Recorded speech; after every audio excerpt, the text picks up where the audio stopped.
Hey everyone, welcome to Locked On Lakers for Thursday. Brian Kamenetsky, Andy Kamenetsky. Gary Trent Jr. signing somewhere else. Does that indicate bigger problems for the Lakers as a brand? That's next.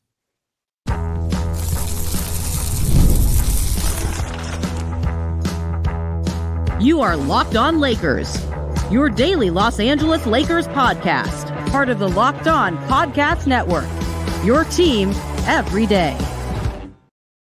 Thanks to everybody for making Locked On Lakers first listen of every day, Monday through Friday. No matter how or where you get your podcasts, it's always free and never behind a paywall. Locked On Lakers on YouTube, so we can go hang out with over 24,000 subscribers, all of whom, Andy, were responding to the Gary Trent Jr. Trent Gate, whatever we're calling the sort of potentially even outsized disappointment based on the player. We'll talk a little bit about why he might have chosen to sign in Milwaukee and whether or not it indicates larger problems. I think fans were asking on the YouTube page, potentially even with the Lakers brand. I've seen that kind of kicked around a little bit. The Summer League Lakers, Andy, finally won a game. That happened on Wednesday. It's like, yes, go Summer League Lakers. Maybe they just needed Dalton Connect to not play. He was the problem, and he didn't play on Wednesday, and suddenly they win. Better game for Bronny James. Talk about that. JJ Redick talking about a big bruising center as something the Lakers would like to add before the beginning of the regular season. So plenty to get into for today's show, Andy. Before we do that, I want to let people know that today's episode is brought to you by Game Time. Download the Game Time app, create an account, use code LOCKEDONNBA for $20 off your first purchase. Terms apply. So reports on Wednesday indicated the Lakers would not, and I think probably should not, have offered a starting role to Gary Trent Jr., who was shopping around for a one-year deal to try to rehab his value around the league. That could have been one of the influences that certainly when you think about fit, there probably were a few others. I mean, the idea of promising Gary Trent Jr. a starting job, I don't know how the Lakers do that with the current roster in a way that you can make, honestly, guarantees to Trent. Like, when you look at right now, the guys who would be part of the backcourt or, undersized threes, like if you wanted to play Gary Trent Jr. there, like small forward options. For the time being, the backcourt starting is D'Lo and Reeves. I would not promise Gary Trent a starting job over either one of those guys. Like, even if, I've seen some people wonder if the team could be better served with D'Angelo Russell coming off the bench as a sixth man. Even if you think that, I'm not making that move as a promise to Trent, sliding Reeves over to the one, if for no other reason than, forget whether or not I think it's actually a better starting backcourt. I'm not convinced Austin Reeves can handle a starting point guard as his primary role. Like, I don't think he can.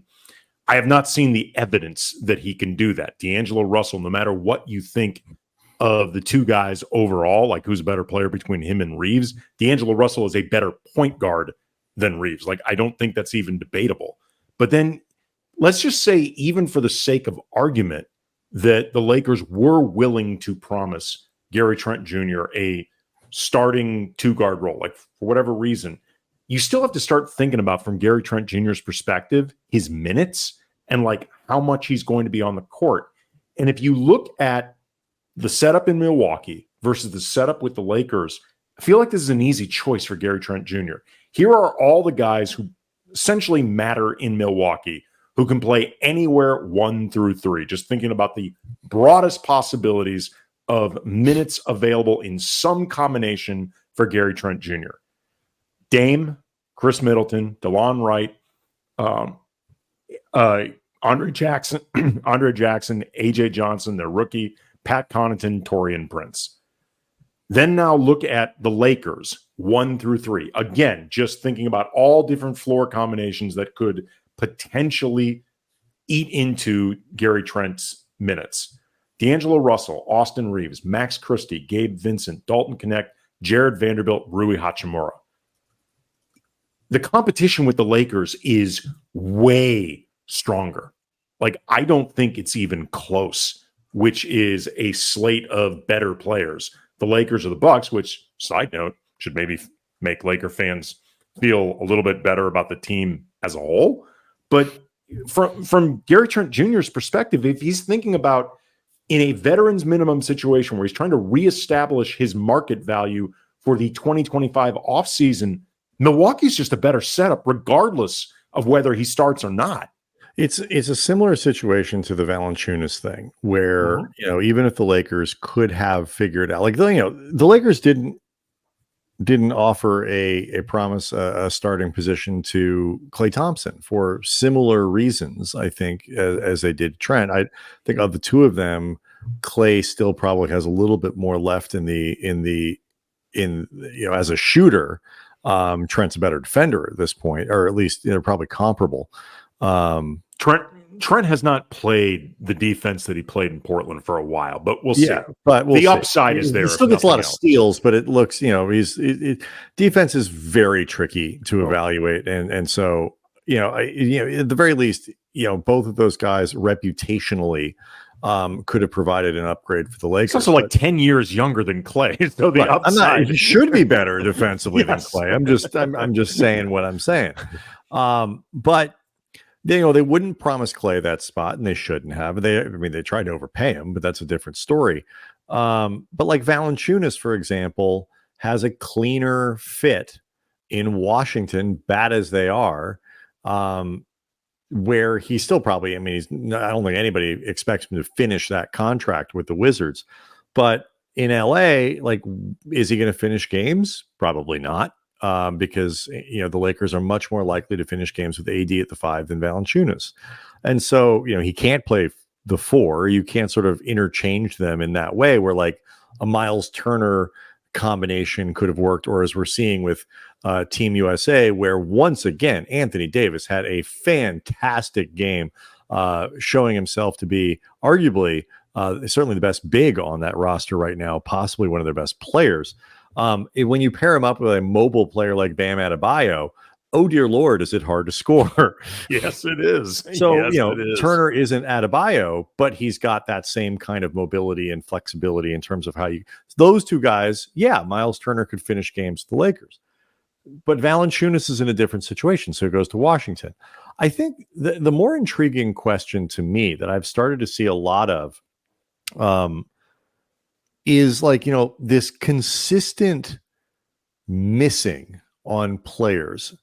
Each one of these things has its own contextual explanation, where it's, you can, this is why this happened, or this is why that happened, or, the Mavericks had more that they could offer to get Klay, or, DeMar DeRozan, as it turns out, didn't want to play for the Lakers for, $22 million less or whatever than he was set to get. LeBron might have taken a haircut in order to get DeMar DeRozan for like a full mid-level, but 20-something mil a year, LeBron's like, you enjoy Sacramento, my man. Well, so you're right. It's like to clear up that kind of space. And DeRozan's, even a full mid-level, if Lakers could have shaken it out versus what he ended up getting, it's like, no, I'm not doing that. No, the original holdup a few years ago with DeMar DeRozan, that eventually turned into Russell Westbrook, a lot of the reporting did get into the stickiness with money. Like the Lakers were going to have a difficult time with DeRozan as an impending free agent, as opposed to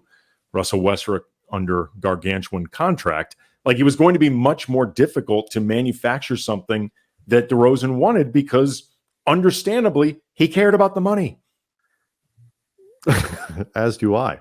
But once after the break, I want to talk about this there is a perception still that exists that players, that Rob Pelinka is sort of screwing up this thing that exists where players want to come here. And, they want to play here and they'll sacrifice to get here and all these other things. It's sort of tied to the remnants of Lakers exceptionalism. But at moments like this, it kind of bubbles back up again. And I want to get into what is true, what has been true, and what remains true about that idea. And we'll do that next.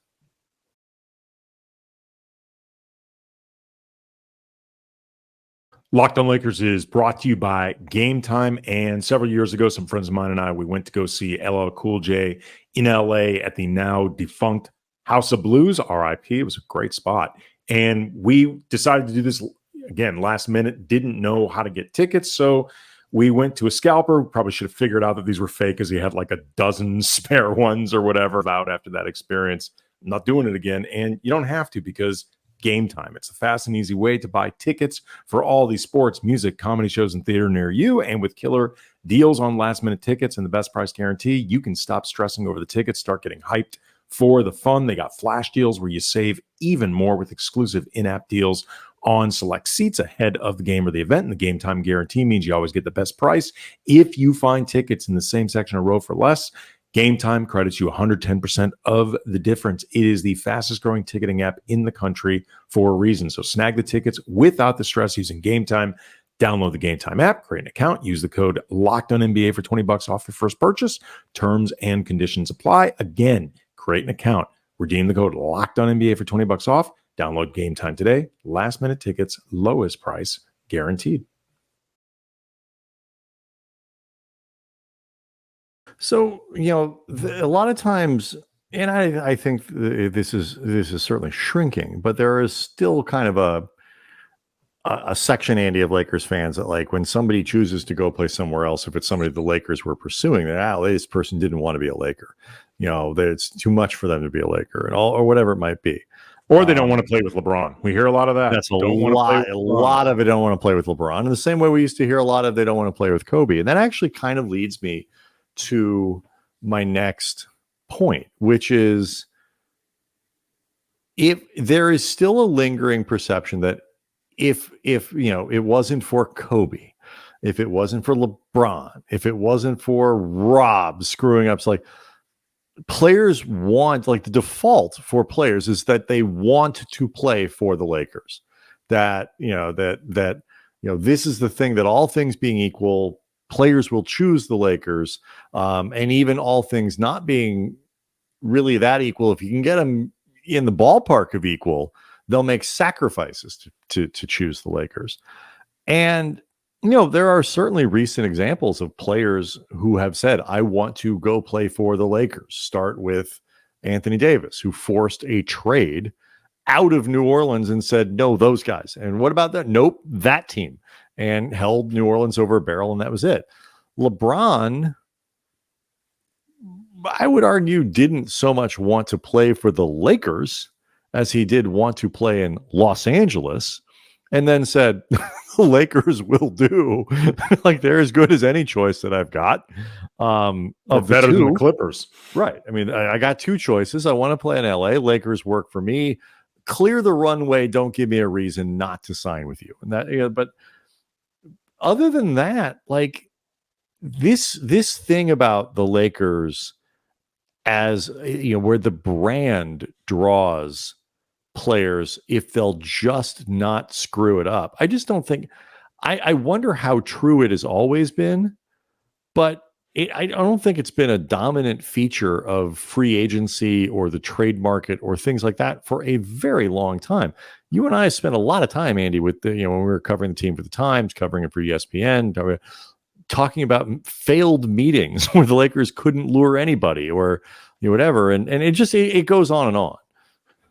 I really was starting to think about, like, the idea of who is a marquee guy who actually sacrificed to become a Laker, like wanting to do it. I'm not talking about LeBron wanting to be in LA for many reasons, like you mentioned. I do think he wanted to be a part of the Lakers organization, but there were clearly ancillary things that brought him in as well. And Anthony Davis wanted out of New Orleans, wanted to play with LeBron. There's the clutch of it all. So, like, you have those very recent examples of somebody basically forcing or manufacturing their way to LA. But as far as, like, the idea of marquee guys going out of their way to play with the Lakers and even sacrificing, like 2003, you had Peyton and Malone, who they may have been past their primes, but they were, like, age-wise, but they were still, like, 20-point a game guys. Karl Malone, especially if I remember correctly, was pretty heavily. Well, a lot of teams would have taken Karl Malone. Well, I looked up both of their numbers. The previous seasons before they joined the Lakers, Gary Payton was an all-star. He averaged almost 20 points a game, 7.4 assists, 1.4 steals, and he'd been, I think, a season removed from being all NBA and all defense. Karl Malone, the season before, averaged basically 21, 8, and 5, and a shade under 2 steals. Like, those guys were ring chasing, and in the case of Malone, they were on serious borrowed time.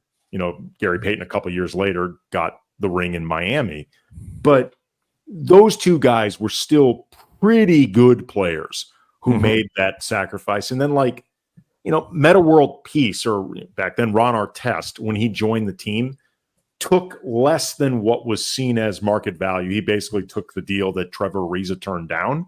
But Artest, I did a profile of Meta than Ron several years ago, and he told me on the record he thought he was going to be returning to Houston on a much bigger deal, but then Yao Ming got hurt.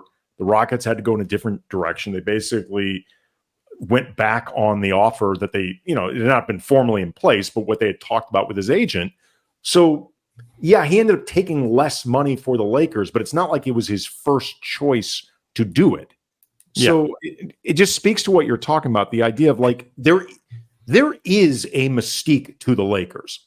That's not mythology. That's not just something media generated. That is a real thing. The Laker brand globally has a mystique to it. Sure. Still, even when they're not winning championships, even during the period when they were winning 17, 20 games or whatever, they're still the Lakers. And we know this because people still cared about them while they were losing. But the idea that players, especially now in an age of league pass and social media and personal brands and the ability to get seen in Oklahoma City, in Portland, in smaller markets, you don't need the Lakers the way you used to in the 80s or the 90s or even the right. And the money 2000s. is so big too. Let's say Shea wants, Shea maybe would love, let's say there was a marketing boost that would come with Shea in LA at this point in his career. I realize he was here before, but versus Oklahoma City, okay, sure. But he's still sitting on a couple $100 million. So it's not there's, maybe it could be a little bit more with the marketing money, but I don't even think that stuff's necessarily true anymore. Anthony Edwards could become the face of the league. He's in Minnesota. Right. And it's always been true that the more you get down the ladder in terms of established, Karl Malone, by the standards of the time, had made all the money that you could make. A player now that you look at, certain guys have made 250, $300 million. Maybe they take a minimum deal and come play somewhere when they could get a mid-level somewhere else or whatever it might be. Nobody's passing up max money to take a mid-level anywhere. But it's always been true that the more of a role player that you are, the less likely you are to compromise on money, on all those other things, because you want your payday. I think this is not a criticism. You want your payday more than the opportunity to wear the purple and gold, or wear a different, or the Celtics or the Knicks or whatever. Players make much more business oriented or role oriented decisions to try to figure out, how can I maintain my value, either make my money, maintain my value, or both. And so I'd like to get your thoughts about this after the break. I think I don't necessarily think Rob has ruined something with the Lakers that, was there before. Again, you and I, with the Jim Buss and Mitch era, we had running routines about these failed meetings that they would have with people and all this other stuff. But I wonder if where Rob screws up isn't necessarily that he can't sell the mystique. It's that he can't, that maybe the Lakers don't do such a good job of creating the conditions that would allow any predisposition or tie goes to the Lakers or something like that to occur. So I want to talk about that next.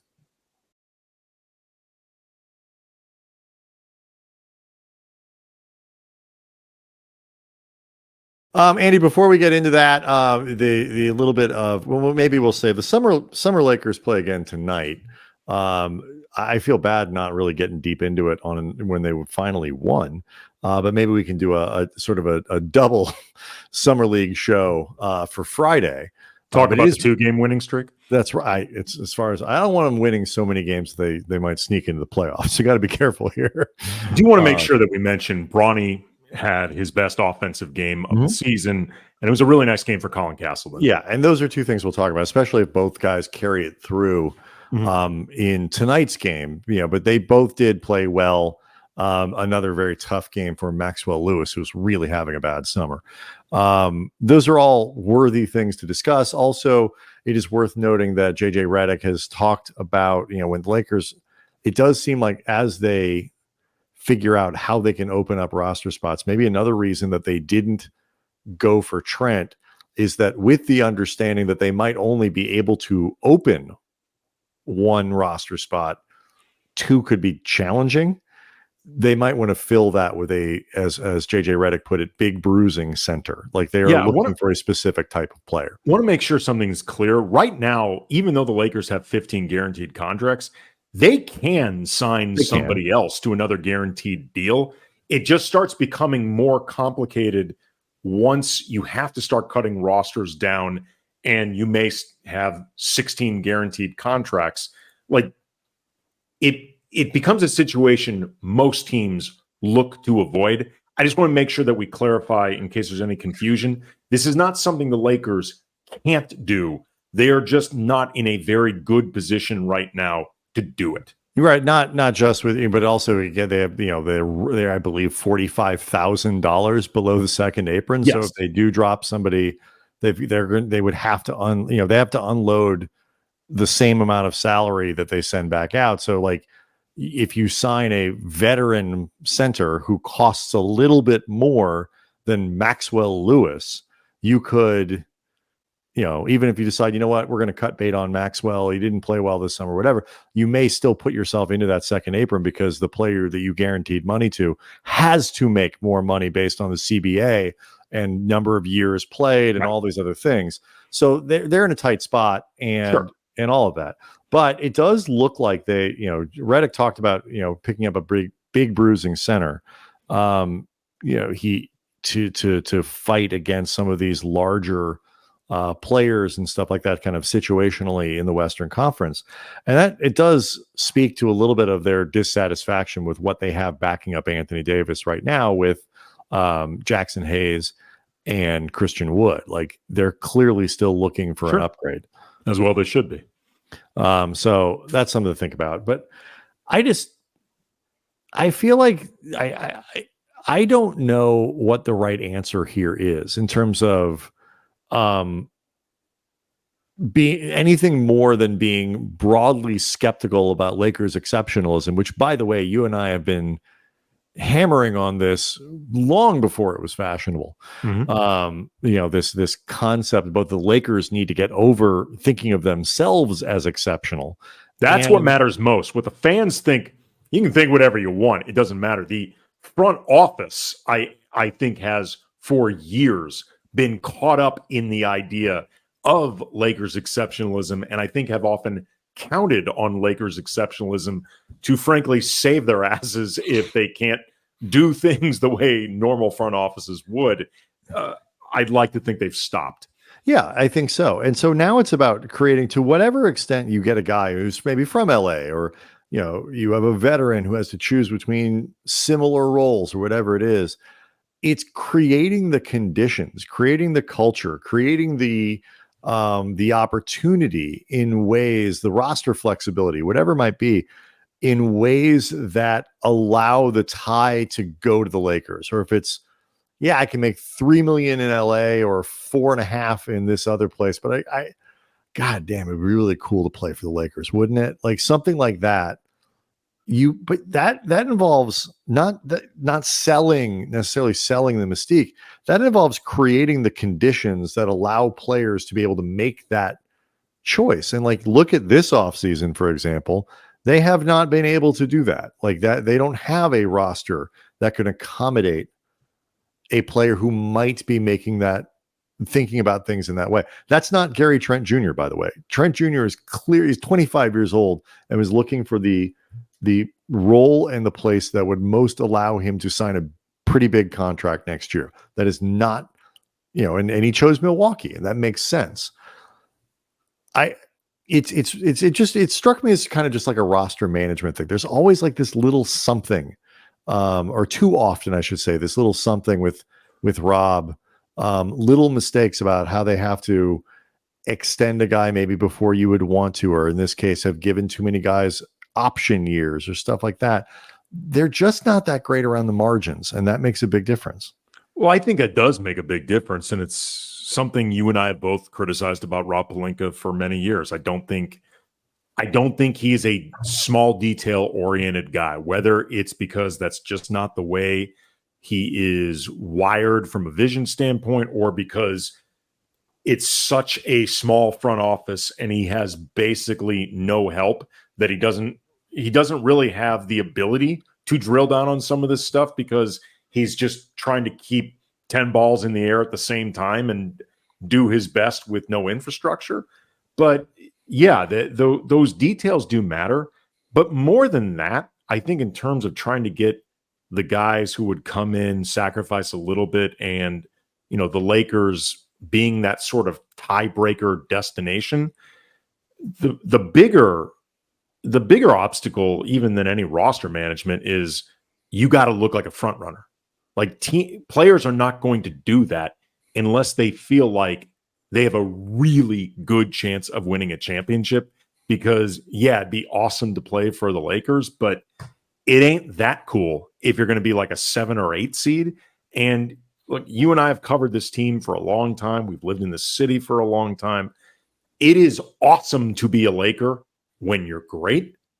But if the team's not great, sometimes being a Laker, to be totally honest, is probably a pain in the ass, because you hear a lot about how you can't win a championship and the Lakers only play for championships. So I'm sure a lot of players think about, what is it going to be like, even if I'm on a good but not great Lakers team. But if it's just like a good but not necessarily great, and for what it's worth, you and I both think this roster as is a good roster. And with health, with better health and better decisions from JJ Redick than Darvin Ham last year, they could improve on the 47 wins that they won last year. Well, with the guys coming back healthy towards the end of the year, like they played at like a mid 50s pace in terms of wins. I think the skepticism comes as to, whether or not you can really count on LeBron James and Anthony Davis to stay healthy again. And by the way, every team has injuries. So every team at their fullest probably has a pretty decent record, near the top of the Western Conference. Talk about that group of teams. But the odds of the Lakers being fortunate with their stars again, I think, is the thing that people don't buy. That's fine, but I'm even just putting that to the side for a second. Sure. Let's just be the most optimistic about it possible. You still would not put the Lakers in the tier of Western Conference frontrunners, much less frontrunners to win it all. Mm-hmm. And you got to be at that place if you're going to be looking for guys to sacrifice in order to join your franchise. Yeah. Like there's no question. That is a necessary component in this, that even all the mystique of the Lakers, which again, I do think still exists, even if not necessarily the way sometimes it gets overblown, I think it's still there. But you got to be a front runner. If you need to give people reasons to sacrifice. The player needs to think, man, they're 1 me away from really, from a finals run. Like the laundry itself is not going to be enough of a reason unless it's a player that just needs to be seen, like just truly seen.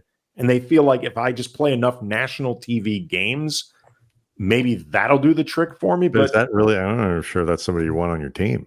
Well, I'm just trying to think of reasons that they do it, but it's still a dicey proposition in terms of trying to lure guys who have to sacrifice. Yeah, I mean, it's certainly nothing that you can lean on. And while I don't think it's interesting, maybe we can talk about this, another time. But like, it's sort of interesting to me. I feel like the Lakers have stopped maybe leaning on it internally as this thing that they really think can draw players here. This sort of exceptionalism. What they haven't done is stop trying to sell exceptionalism publicly.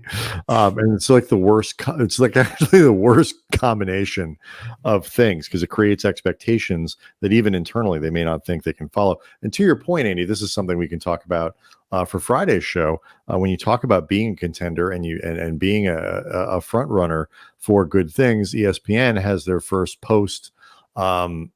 post-draft, post-free agency power rankings, and the Lakers are 17th. That is not high enough to draw the types of players talking about. Let's talk about that. We'll talk about 2 summer league games and more on Friday. And Locked On Lakers on YouTube is where you can go hang out, see a show, and talk to us, talk to each other. And as we showed you today, we really do read these comments and use them as inspiration for show topics. We'll see everyone tomorrow.